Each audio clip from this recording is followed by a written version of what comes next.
This is the extraordinary, untold story of soldiers' photography in the First World War. These might look like professional photos, but they were all taken by ordinary British and German soldiers on personal cameras they took with them to war. Today, much of our understanding of what the war looked like comes from reconstructed battle scenes and iconic, yet impersonal, official photographs, like this one. But by exploring the personal photos taken by the soldiers themselves, many never seen before in public, we'll present a new and unexpected picture of the frontline experience. This is World War I, viewed from the perspective of the men who fought in it. Looking into the eyes of these men, almost to see what they were thinking, what's going to happen to them. It's that connection with another human being through the medium of that photograph, which is extremely important in my view. We'll find out how the effects of war were reflected in the photos the soldiers took. War is an adventure for a young boy. But I think when he made this picture, he was no boy anymore, he was a man. And with no veterans alive to tell the tale, we'll join the relatives of some of these men as they go in search of the stories hidden within their ancestors' photographs. From the pictures we have, this does seem that this is the last picture that your grandfather took, not only on the Somme, but during the Great War. Now, we reveal for the first time the secret history of amateur photography in the First World War, and of the men behind the cameras.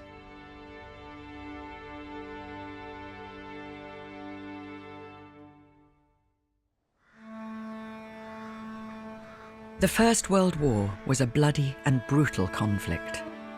But when it began in August 1914, it was, to many, a time of great excitement. For the soldiers of Britain's regular army and the tens of thousands of idealistic new recruits who volunteered to fight, war seemed like a great adventure. A chance to join friends and colleagues in a once-in-a-lifetime trip overseas, to give the Germans a bloody nose, and to return victorious. And as a wave of patriotism swept across the country, many were determined to record their part in history in photographs, both as a personal reminder and as a souvenir to show family and friends when they returned. Few were prepared for the horrors to come. By the outbreak of war, amateur photography was already a popular pastime in Britain. The launch of the 5-shilling Kodak box Brownie in 1901 had made cameras affordable to the masses. So by 1914, many people were in the habit of preserving their memories with an informal snapshot. But it was the introduction of a new and sophisticated folding model in 1912 that really paved the way for soldiers' photography in the First World War. Now, this little camera was one of the most popular cameras of the time. Indeed, it became so popular with soldiers that it became known as the soldier's Kodak. It was called the vest pocket Kodak, vest being the American name for a waistcoat. And it was designed to be small enough to slip into a waistcoat pocket or, of course, the tunic pocket of your jacket. When a soldier wanted to take a photograph, this is what they would have to do. Firstly, they would have to pull out the lens panel. On the front, you have settings where you can change the shutter speed and the aperture, depending on how bright the day was. You could either have 1/50th of a second for a bright sunny day, or 1/25th if it was a bit more cloudy. You would choose the setting, and then you could change the aperture from a distant landscape through to a portrait setting, and then take the photograph looking down into the viewfinder. The vest pocket Kodak, known as the VPK, wasn't the only folding camera available, but it was the most popular. Within a year, over 30,000 had been sold in Britain.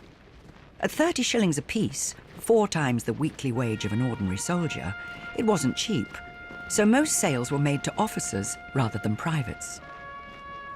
Given the camera's popularity, it's a mystery that so little is known about the photographs the soldiers took with them. But in time, many of these men would want to forget the horrors they'd seen. So pictures and albums were shut away in cupboards and attics, and eventually forgotten.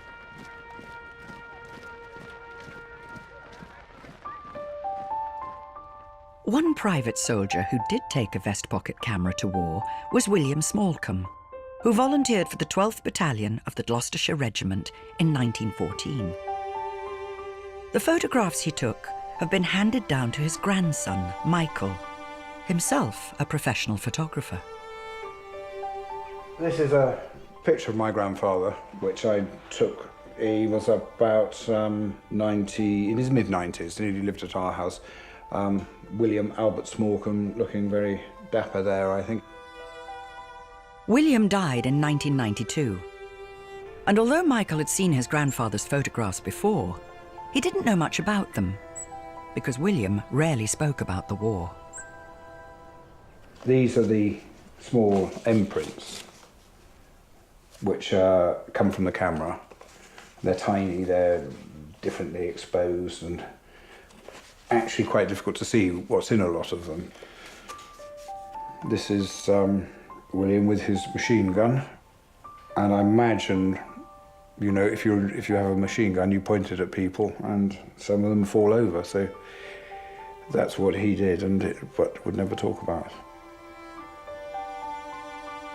You could see that what interested him were his friends, but it's very poignant that you know that a lot of these people who are with your grandfather, who you knew, never came back.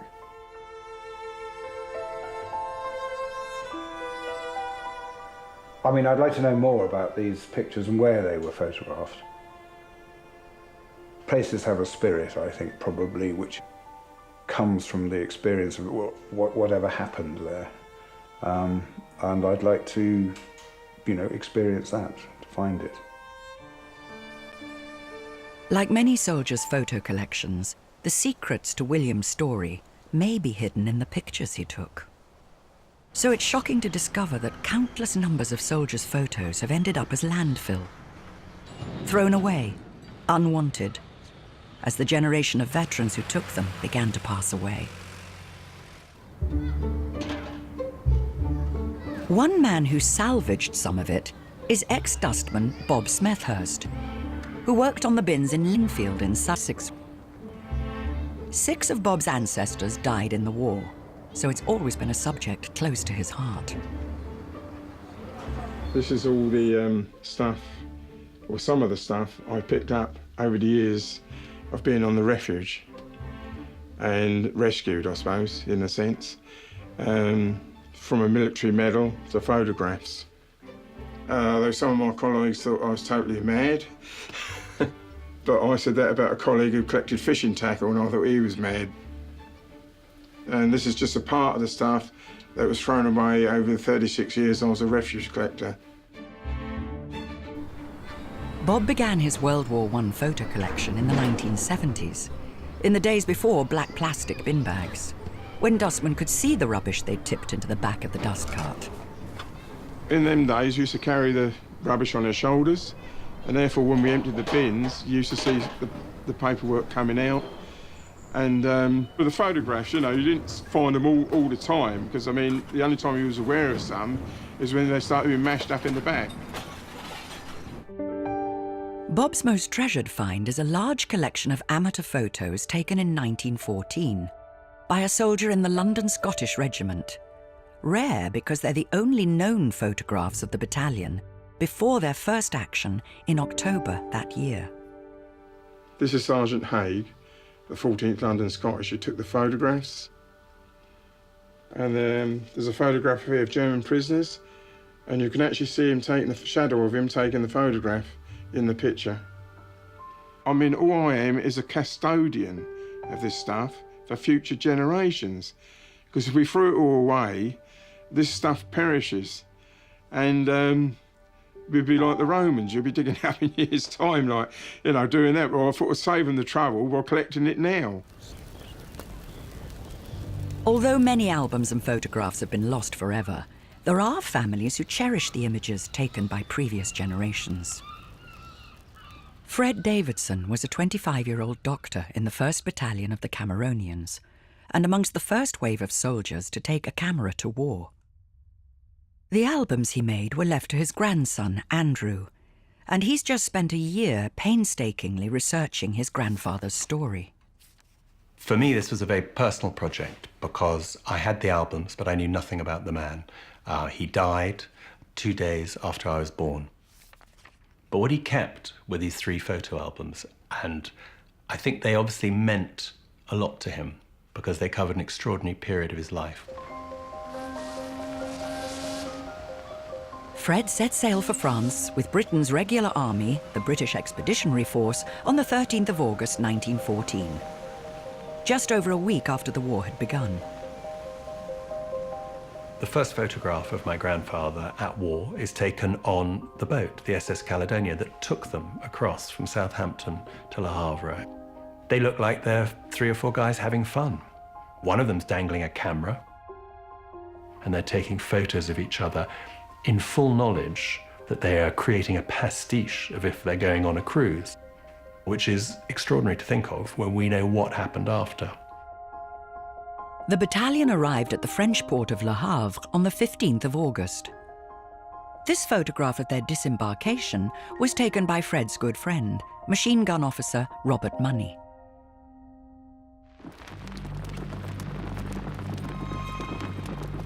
Within days, the men of the British Expeditionary Force were heading towards the Belgian town of Mons, in search of the German army. But by the 24th of the month, they were in full retreat, overwhelmed by enemy forces. Robert Money was one of the few British soldiers to take photographs during this time. There's a terrific photo of the men resting when they're being chased back by the Germans, and they're all sprawled out on the grass, and you can see Robertson, the commanding officer, sitting cross-legged, cigarette in his mouth, looking dazed, straight at the camera. Beside him, his number 2, Vandeleur, has got binoculars pointing up at the sky. They're looking at the German plane that follows them every mile they march. After a few weeks on the move, the battalion entered hastily dug trenches, initially here, near the tiny French village of La Boutellerie, close to the Belgian border. And as the war settled into a deadly battle of attrition, Fred and Robert Money began to document their experiences. At that time, Secretary of State for War, Lord Kitchener, had banned the press from following the movements of the BEF. So soldiers' photographs provide the only visual record of the British front line during this period of the war. There's a lot of mud, there's a lot of guns. You're starting to feel that there's real fighting going on, not just a retreat. Some of my favorite photos are the group shots, where you can see my grandfather's assembled fellow officers, almost like a football team. And I think these are remarkable photos because by this stage, although they're on the front line, everyone is buying into the idea of a group photo. They want to be seen together, they want to remember each other, they want this to remind them of what they went through. In those first few months of the war, photographers like Fred Davidson and Robert Money were making up the rules of war photography as they went along. However, one enthusiastic soldier drew up a set of simple guidelines, later published in Amateur Photographer magazine, which suggested a little common sense was all that was required. It's an article written by Medico, somebody who'd been invalided back from the front, and it's called Photography at the Front, Some Practical Notes by One Who Has Been There. It starts off here. Don't flourish your camera in the faces of generals. Cameras are not popular at the front, and you might find yourself minus your camera. Don't use all your film on the voyage out. Save some of it for later. You might get better ones. This temptation, it was so exciting that you would use all your film before you even landed in France. And lastly here, don't take a photograph that could be of help to the enemy. If you were captured, would you have photographs that could aid them? Unfortunately, by the time the article was published in March 1915, the rules had changed. That's because some soldiers' photos had begun to appear uncensored in the papers back home, like this one of Robert Money's, which was published in the War Illustrated in November 1914. It's not known how much Robert Money was paid for the image, but the market for soldiers' photographs was beginning to open up. And when the authorities found out, they acted immediately. Now, Sir John French, the Commander-in-Chief, knows that something has to be done. And on the 22nd of December 1914, he issues a General Routine Order 464 saying that photographs were no longer permitted. Now, the problem with the GRO is that it's a local fix, local to the Western Front. No officer or other rank about to embark for France would have been aware of that ban. But despite the ban, Fred Davidson and Robert Money, photographed here together, continued to document their war. It's about control. That being in this war, especially after the retreat, there was a feeling amongst a lot of the soldiers that they'd lost control. You know, that every decision is made for them by the army, and some of those decisions aren't very good. Even the officers felt that. In taking photos, they're almost reasserting their own control over certain things. They are choosing what they remember. They are choosing to do something that the army doesn't want them to do, and they don't care. In Germany, the High Command took a different view of photography. When war was declared, Kaiser Wilhelm immediately appointed 19 court photographers to document what was expected to be a swift and decisive victory. And for even the lowliest private soldier, recording the war through photographs was regarded not only as an enjoyable pastime, but also a patriotic duty. If you get into the whole story of amateur photography from World War I, you get astonished about the gigantic amount of pictures which were produced. Photography for soldiers were not forbidden. It was not forbidden. They had to ask their next lieutenant or something like if they were allowed to take pictures. But I think if you think about the order in these trenches, nobody asks these questions because everybody was interested in photographs. Within weeks of arriving at the front, many soldiers wrote home asking for a camera to be sent out. Such was the demand for cameras that nationwide schemes were set up by photography enthusiasts to ensure there were enough available. One of these actions we know is from the German Photography Society. They asked their members to take cameras which were lying around at home and send them to soldiers for recording this world history. One of those who would write home for his camera was Walter Kleinfeld, a boy soldier with a keen interest in photography. Mein Vater war erst 16 Jahre alt, als sich freiwillig meldete. Weil erst so jung war, musste seine Mutter unterschreiben, dass überhaupt eingezogen werden durfte. Nachdem dann an der Front war, schrieb seiner Mutter, sie möge ihm eine Kamera schicken und die passenden Filme dazu. Ich habe volles Verständnis dafür, weil ich würde mir auch als erstes, wenn ich irgendwo hinkäme und keine Kamera dabei hätte, eine Kamera schicken lassen. Unser Lebensinhalt, wir müssen fotografieren, das ist uns ins Blut gegeben. Like his father, Volkmar Kleinfeld has been taking photographs since he was a boy. And for over 40 years, has run this photography shop in the German town of Tübingen. A business first set up by his father in the late 1920s. Volkmar doesn't remember much about his dad, because he died when he was still a child. For many years, this home movie footage of them together in the 1930s was, along with his father's old war diaries, the only reminder.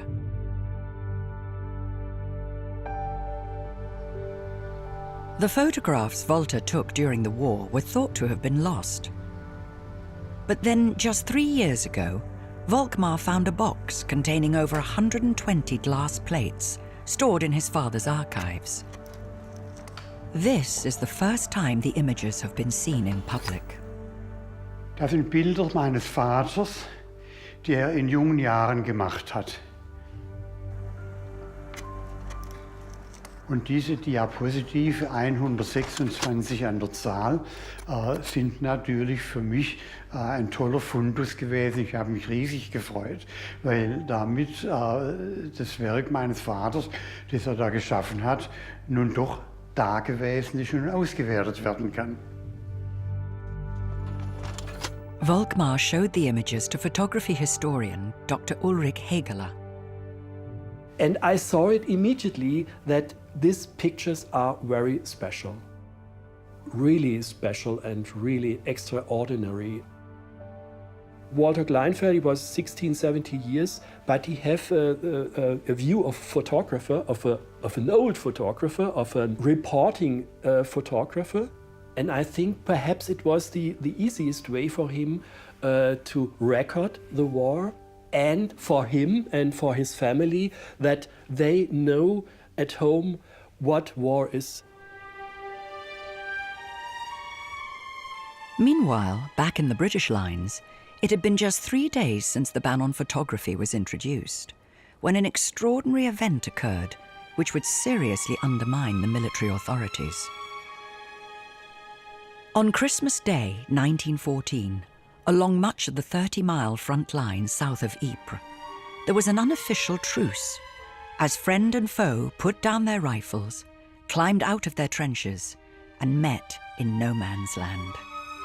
And over the next few hours, Tommy and Jerry shook hands, exchanged gifts, and significantly, photographed the event.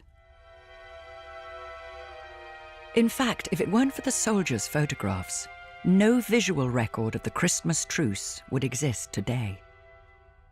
Letters and diaries tell us of the extraordinary events of that day, but it's the actual photographs that prove that that fraternisation took place. Images of British officers and other ranks intermingling happily with the enemy are some of the most extraordinary documents of our time. Would the Christmas truce be remembered as it is today were it not for those photographs? I doubt it. On the 8th of January 1915, photos of the event made the front pages. It was the last thing the authorities wanted. These pictures caused a sensation in the British press. The government knew it was vital to keep the public full square behind the war effort. All of a sudden, people were going to look at these photographs and think, these people are not really any different from us, except for the colour of their uniform. But the images of the Christmas truce only fueled the demand for soldiers' photos. And soon, British newspapers, which were red at the front, started to run competitions, offering vast sums of money for the best photographs. There was a fear that soldiers would take their eye off the ball, that they would load, aim and shoot their cameras as opposed to their revolvers and rifles. So it was critical that the government stood on this, what was effectively a press frenzy at that time. And on the 16th of March 1915, they introduced a War Office instruction that banned cameras completely. You would not be allowed to take photographs, you would not be allowed to take a camera overseas, you would not be allowed to have contact with the press. It finished photography in their minds at that point.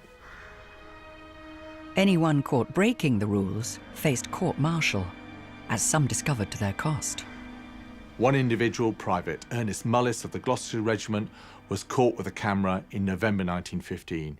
He was given 3 months imprisonment with hard labour. Whether Fred Davidson would have obeyed the new ban is unknown, because on the 13th of March, 3 days before it was introduced, he was shot in no man's land as he went over the top to help a wounded colleague. Although he was badly injured, Fred survived and was sent home to England to recover. From his hospital bed in Folkestone, he took perhaps his most important photograph of the war.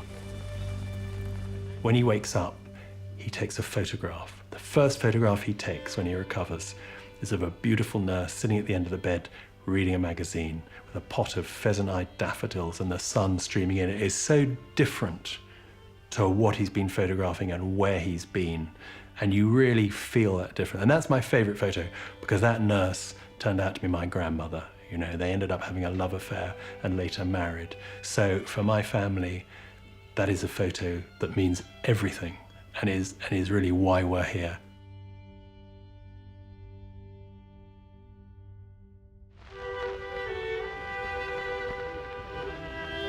Meanwhile, on the Western Front, the new ban on photography was being taken seriously, and soldiers with cameras were hastily sending them home. 22-year-old Robin Gibbon Moneypenny was a second lieutenant in the Essex Regiment and had taken his camera to war. When the ban was introduced, he wrote home urgently to his Aunt Ethel, whom he lived with in England. Today, his daughter Sheila still has his letters. There is a letter here dated March the 26th, 1915. It is from my father to my dear Aunt Ethel. Many thanks so much for your letters and for the parcel of food and the underclothing, both of which I found on my arrival in billets this time.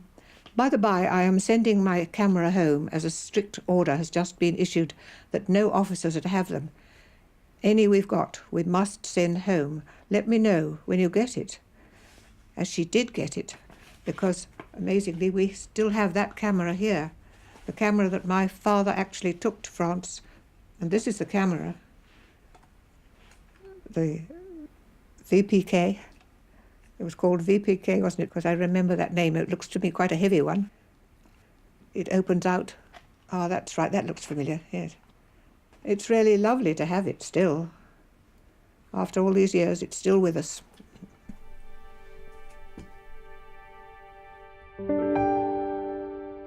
The negatives that Robin Gibbon Moneypenny took with his vest pocket camera have only recently been discovered by the family, left undeveloped in an envelope. When they were processed, this is what they revealed.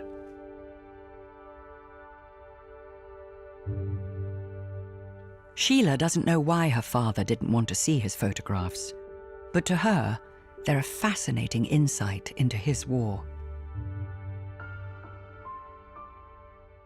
It was extremely interesting to see them. It made it all become even more vivid and alive. Actually see the photographs taken on the spot. They're a remarkable record of his time in the war.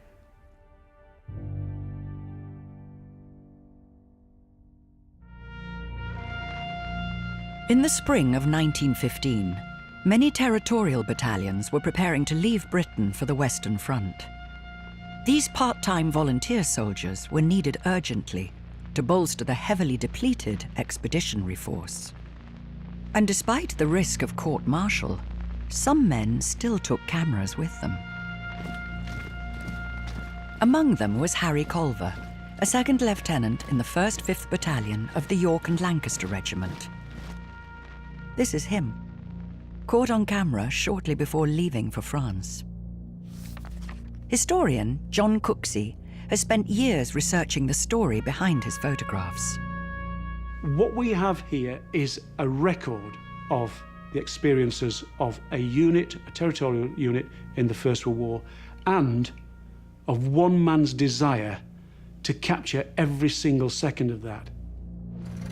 The battalion arrived in France on the 14th of April and was dispatched to trenches near the village of Fleurbe.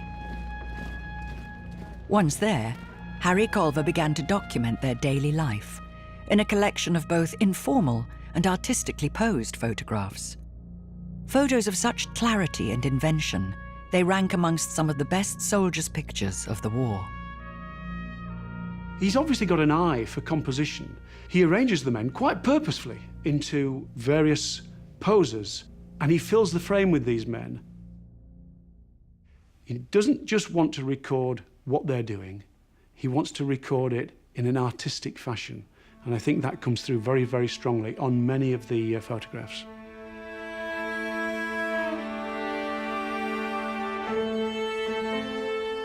Culver photographed all ranks, from the private soldiers who reported to him to his fellow junior officers.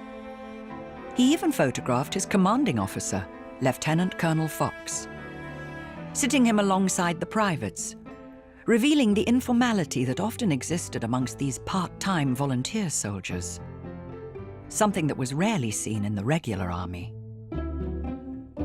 So it actually shows almost the equality in this unit and the camaraderie that exists between all ranks, not just between the officers or the men, but across the whole battalion. Of course, Culver shouldn't have been taking these photographs at all. But the fact that he did that and took so many photographs, and the fact that sometimes his commanding officer is quite a willing participant in these tableaux, meant that nobody was saying he couldn't do it. In fact, the contrary. I think he was encouraged to do it. Initially, there was an optimism to Harry Culver's photography. But as his war progressed, all that would change. In the German army, photography continued to be championed, and books of soldiers' photos were sold on the home front to an enthusiastic audience. And there was no shortage of new, would-be photographers to satisfy the demand.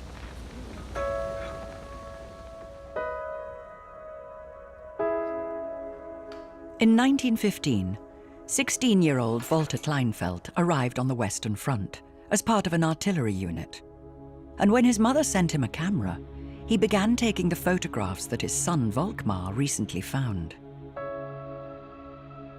His early images display an eye for subject and composition that belies his age. Mein Vater war voller Ideale und das zeigt sich auch eigentlich in seinen Bildern, die sehr idealistisch und ästhetisch schön waren, selbst wenn es sich um Bilder handelt vom Kriegsgeschehen.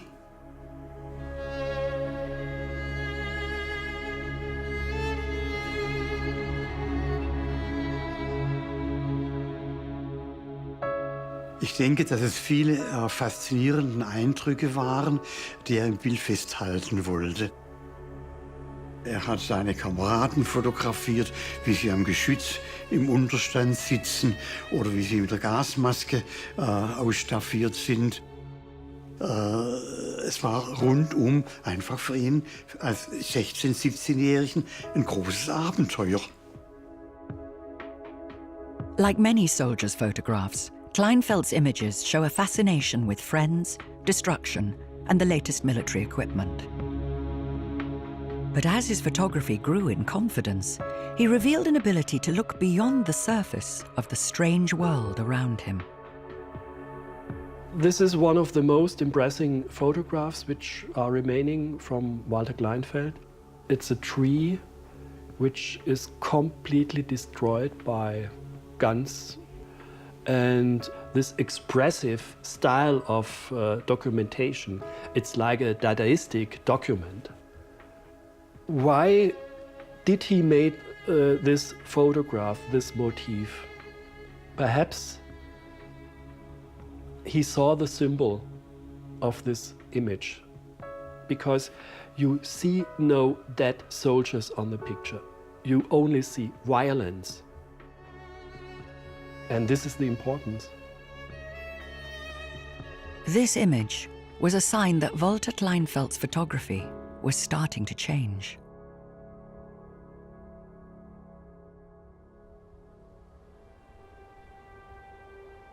By the autumn of 1915, Harry Culver's photographs had changed too. By then, promoted to captain, his battalion had spent weeks in trenches next to the Isère Canal, one of the most dangerous positions on the Western Front, where they'd suffered terrible casualties, and the psychological effects were beginning to tell. Culver's pictures from this period look blurred and overexposed, and the change in the men who'd once posed happily for his photos is plain to see. Their uniforms seem to take on a different air. They start to wear scarves. They start to look a little bit more like brigands or pirates, if you like, in the trenches. Their mood seems to change visibly from shot to shot. There's a sense of that 1,000-yard stare, that there's almost a blankness somewhere behind the eyes as they've starting to see too much of this war. They're starting to see death. They're starting to see destruction.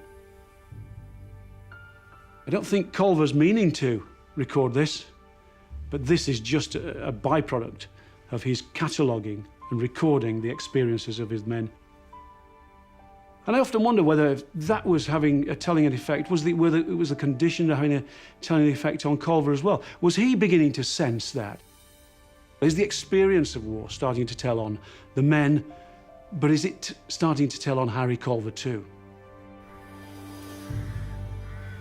On the 19th of December 1915, 23-year-old Harry Culver was in the trenches when the Germans launched a deadly new weapon, phosgene gas. The shells land with a dull splash, is what all the records say.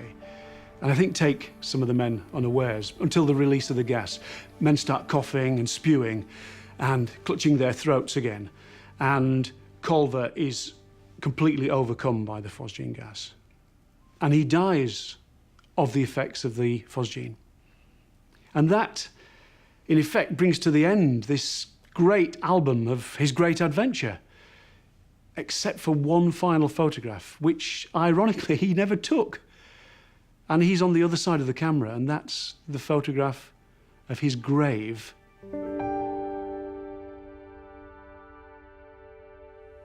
I really wanted this man to go on. I really wanted this man to come home. I'd seen it in his eyes. I'd seen the humour, I'd seen the pathos, I'd seen the care, I'd seen the humanity. But to see the finality of the grave, that really quite moved me. And the adventure had come to a tragic close.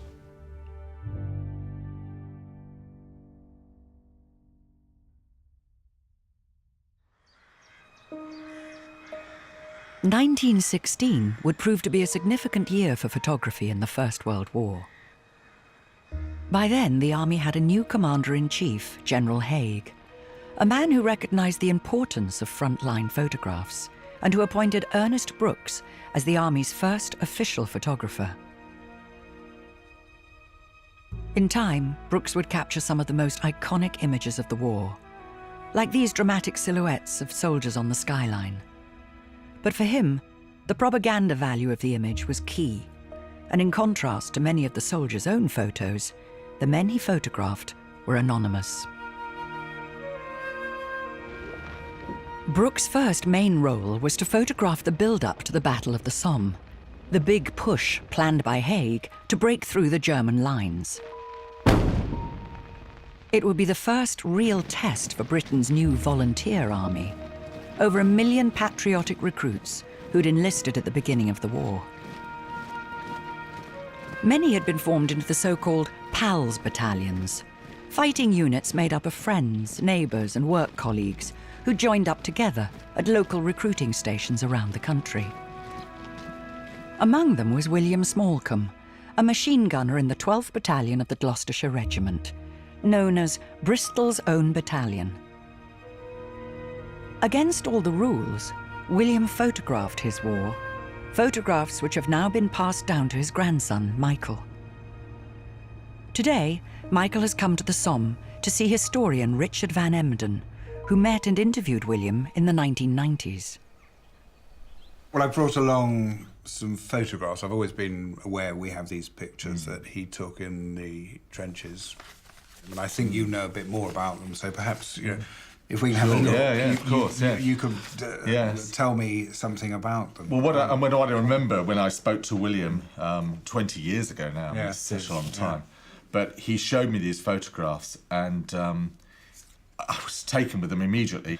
These photographs are very rare because they're taken in 1916, so this is post-ban photography. But what's exceptional is the fact that William's a private. He's a private soldier with a camera. Now, I've spent a lot of time, I'm fascinated by the images taken by the soldiers in the Great War, and the vast majority are taken by officers. So to have a private's photographs through the Battle of the Somme is exceptionally rare. I mean, really rare. Mostly taken before the battalion had seen action, there's an innocence and easygoing informality to many of William's photographs. But there are also clues within the images that hint at how surreptitiously they were obtained. And what's interesting about these photographs is you don't see officers. There are no officers in these pictures. They're all taken when he's on his own with his mates. People who are not going to give him away. People he can trust. And that's crucial. And you see that with other ranks photographs. They're almost invariably taken when you're in a trench, nobody's there, whip your camera out, quick photograph, done. The occasional blurred image might reveal the haste with which William took some of his photos. But he was always careful when obtaining new and illegal film. The story William told me is that when he wrote home to his fiancée, well, later my grandmother, he would ask for a piece of cake, which meant that he wanted her to send him a film. Right. Well, that's interesting in itself, because that suggests that must be prearranged. So when he goes to France at the end of 1915, he clearly knows there's a ban on cameras. You can't write home and say, my word for send me another film is piece of cake. So he must have known that and had that all set up. All the letters would have been read by censors? It would be a sample, so you would never know whether your letter would be read or not. So you couldn't take that chance. You couldn't have written home asking for that. Right, I see. Talking to my grandfather, he told me sort of what happened behind the trenches, but he never really talked about the battles, any action. And I know you know more about it, so perhaps you tell me. Yeah, well, I mean, he goes through the Battle of the Somme, and I'm not talking about going over the top once, he goes over more than that. And there is one photograph here that really stands out to me as being emblematic of what happened to the battalion, and this is this picture here. Yeah, right. And it's a picture taken of a grave, and I think that day changed William forever. Really? Yeah, really, really did. Just 3 miles from where William took that photograph, on the other side of the Somme battlefield, was German boy soldier Walter Kleinfeld. Today, his son Volkmar is making his first trip to the Western Front to see for himself some of the places where his father fought and took his photographs. Ich habe lange Zeit in den Kriegstagebüchern von meinem Vater gelesen. Ich habe seine Feldpostbriefe gelesen und die Gegend ist mir fast ein wenig vertraut geworden dadurch. Aber ich war nie hier. Ich komme jetzt natürlich mit ganz großen Erwartungen und mit einer gewissen Spannung, was ich hier sehe. For 7 days before the Battle of the Somme began, British artillery bombarded the German lines here, firing over 1.5 million shells along a 16-mile front in an attempt to destroy the enemy defenses. Walter Kleinfeld had never experienced anything like it, and for a curious boy, it was an opportunity too good to miss. So in the heat of the bombardment, with his camera in hand, he peered out from a trench and by chance captured the exact moment a nearby church was hit. It's a photograph that has always intrigued his son, Volkmar. Ich habe versucht, mich in meinen Vater hineinzudenken, wann das fotografiert hat. Man kann sich vorstellen, wenn da die Granate einschlägt, das gibt einen Höhlenlärm, das blitzt, das ist laut. Drumherum sind Trümmer. Und das sind natürlich, das ist eine Kirche, das ist ein Gotteshaus und da schlägt eine Granate ein, das ist ja furchtbar. The war was coming to Walter Kleinfeld. The same day he took this photograph, the first man in his unit was killed. he wouldn't be the last. 6 days later, the Somme offensive began, as British soldiers went over the top, believing that the German defences had been destroyed in the bombardment. But they were still intact, and the advancing Tommies ran straight into a hail of machine gun bullets and artillery fire. Walter Kleinfeldt and his artillery unit were in the thick of the action. They lost men and some guns, but by the end of the day had helped to repel the attack.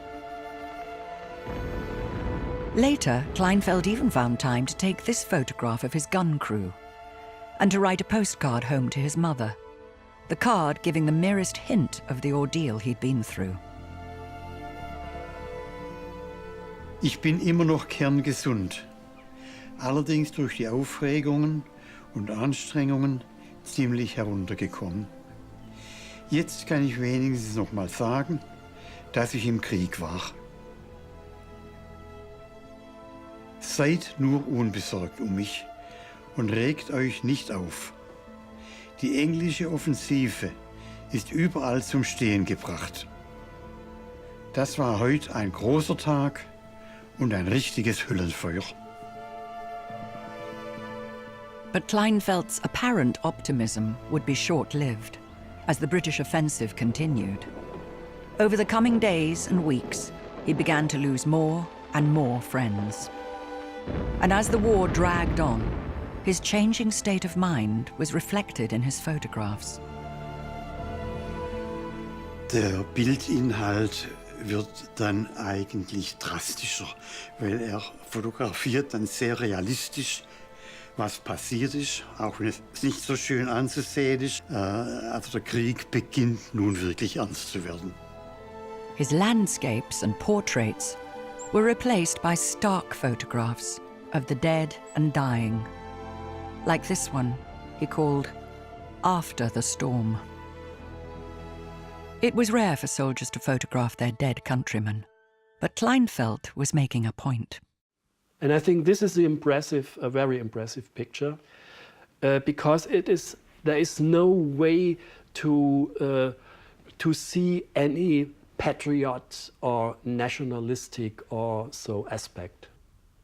All men are equal, and the death is for all men, it's the same thing.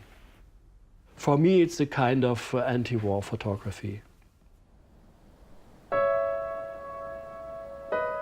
Walter Kleinfeldt wasn't the only soldier whose loss of innocence was captured in a photograph. Michael Smallcombe has come to the battlefields with historian Richard van Emden to find out more about this photograph that his grandfather William took during the Battle of the Somme. It's a story that begins in this muddy field, above a feature known to the soldiers who fought here as Wedge Wood. We're here because on the 3rd of September 1916, William went over the top in one of the sort of defining moments of his life. The Bristol zone were up here on the ridges here, just over here in their trenches, and they were to come down straight across here and head towards Wedge Wood. As they come down this slope here, they're enfiladed by machine guns from the right here, from Germans up at a farm on the ridge, from over there, from the trenches over there. I mean, you can see how exposed they are all the way down here. No, it's quite shocking, really. And of course, we're here because of the significance of that one photograph, that picture of a grave. You know, it's terribly, terribly important to William. I'll show you pretty much where I believe it was taken. Against the odds, William made it across this field and into Wedge Wood. But nearly 400 of the Bristol pals had been killed or wounded in the attack. Many of those who died had no known grave. But thanks to William Smallcombe, one did, at least for a while. And it was somewhere in here. William was here, and this is where one of his really close friends, Ernest Fry, was killed, and where your grandfather buried him. And then he took out the camera and took this photograph of his grave. Right. And he felt that it was important to him to, you know, in the middle of his battle or shortly after, when he's still in grave danger, to take his camera out and take this photograph.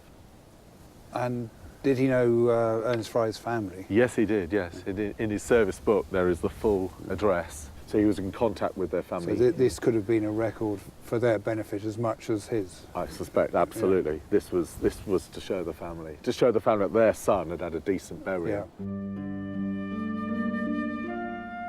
As the war continued, Ernest Fry's grave was lost. But William's photograph remains as a permanent reminder of the sacrifice his battalion made that day. And the photograph is significant for another reason too. From the pictures we have, this does seem that this is the last picture that your grandfather took, not only on the Somme, but during the Great War. So it seems by then he'd just had enough. I think he'd had a bellyful, yeah, absolutely. The fact that William didn't want to take any more photographs is not unusual, as the horrors of war began to wipe away the sense of adventure the soldiers once had. By the end of the Battle of the Somme, private photography is increasingly rare. You really get the impression that men no longer see this as the adventure that they had embarked upon. Now, I'm not saying these men were disillusioned, I'm not saying these men lacked morale, but the last thing they wanted to do was to take photographs to remind themselves of the terrible images that they were witnessing every day.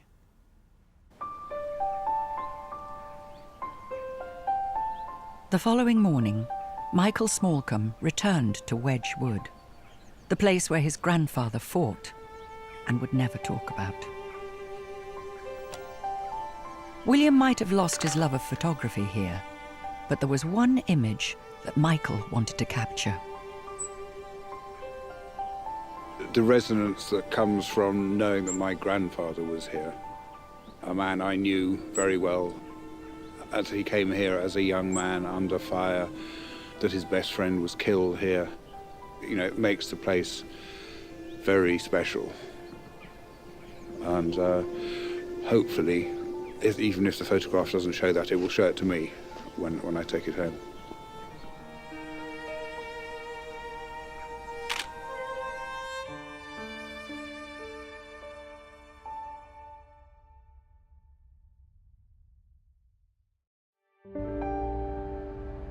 Almost 100 years ago, William Smallcombe and Walter Kleinfeldt were enemies who fought on these battlefields. Both volunteer soldiers and keen photographers, they had at times been less than 2 miles apart. Today, their ancestors are meeting up. So, Mike. Kleinfeldt, it's really nice to meet you. I'm so pleased you're here. Ja. Shall we go inside? Michael and Volkmar want to compare the photos their forebears took. C'est mon père, das ist mein Vater. Ja. 17 Jahre alt. 17. Il a 17 ans. Yeah. 17 years old, yes. Er trägt die Munitionskisten Yeah. zu der Kanone Yeah. durch den Schützengraben Right. bei Pozières. By Pozières, Right. yeah. And he's just 17 in a trench carrying a munitions basket. I don't know what it's called, a carrier, to say. Yes. I mean, this is my grandfather, mein Großvater, also in a trench with his machine gun. And he's a bit older, he's 20, 22. But they're so similar, both without helmets, before helmets came in. 2 young men sent to war. Well, they volunteered, but just standing in trenches the opposite sides of each other. Mike, hier hat mein Vater 3 Freunde, 3 friends. 3 friends of your father's. Ah, yeah. Fotografiert, ja, im Schützengraben. Sie sehen alle ganz fröhlich, sie lachen. Sie sind aber auch in einer tödlichen Gefahr. Yeah. Vielleicht wissen Sie das nicht. Well, it's so similar. You know, we both have your father's pictures and my grandfather's pictures of groups of friends. And here's a his friends, all looking happy, relaxed, probably before they'd had a chance to see the horror that they were going to go through. Ja, es ist eine Parallele. Very, very similar, yes, yes. These people are enemies who are trying to kill each other, really. But look, they're the same. It's just groups of friends, that's all they are, just young men. The similarities in the photographs taken by William and Walter are striking. And the parallels are seen in all photos taken by soldiers of both sides during the war. There's a preoccupation with friends and colleagues, an intimacy born out of camaraderie. There's a pride in the weapons of war, and a fascination with the often surreal landscape around them. And in William and Walter's case, both men photographed the tragedy too. Das ist ein sehr trauriges Bild. Es ist ein Soldat unter einem Kruzifix. Man kann nicht erkennen, ob es ein deutscher Soldat ist oder ein französischer oder ein englischer. Ist eigentlich auch egal. Es ist eine Anklage gegen den Krieg und wie unnötig er ist, denn irgendeine Familie wartet auf ihn, dass er nach Hause kommt. For a boy of 17 to take that picture, I think is amazing, really. It's a very powerful image, and it's sort of slightly similar to this because we have here a crucifix, and this is the grave of my grandfather's best friend who was killed, and he buried him, made this crucifix of shells. Having done that, he then took out his camera and took a picture of the grave. Und diese Männer von damals hätten Freunde sein können, so wie wir heute. Aber sie mussten Krieg machen gegeneinander. Und eigentlich wussten sie nicht warum.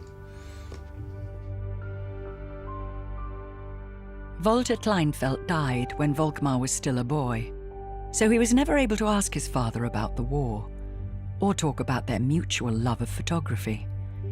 But finding the glass plates he left behind has helped to shed new light on the man he never really knew. Before making the journey home, there's one more place that Volkmar wants to visit: the largest German war cemetery on the Somme. It's a chance for him to reflect on his father's experiences, and of course the extraordinary photographs he took during the war. A permanent reminder of what was supposed to be a young boy's great adventure. Am beeindruckendsten finde ich das Bild mit dem Kruzifix, vor dem ein toter Soldat liegt. Das ist für mich eine Anklage. Einfach eine Anklage gegen Krieg und Gewalt. Ich hoffe, dass es eine Mahnung ist. Dass sowas nie mehr wieder passieren wird.